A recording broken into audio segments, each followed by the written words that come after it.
Here we've got ZTE Blade 10, and let me show you how to change wallpaper on the following device.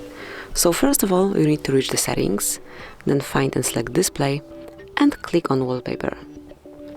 Tap on allow to give all needed access, and you can choose something from the default wallpapers right here. If you'll click on one of them, you'll be able to check the display and also on your lock screen.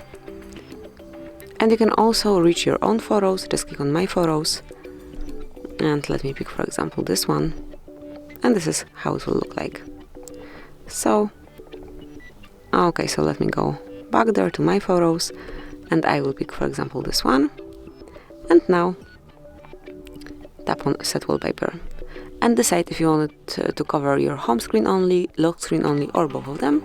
So we can pick one for home screen and another picture for lock screen, so this one can cover home screen.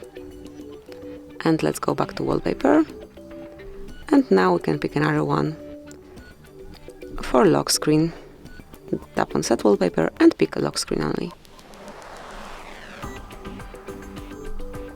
And that's it. As you can see, from now on this brand new wallpaper is covering your home screen, and if you check lock screen, it's also covered with this new picture. So this is it, that would be all. Thank you for watching. Please subscribe our channel and leave the thumbs up.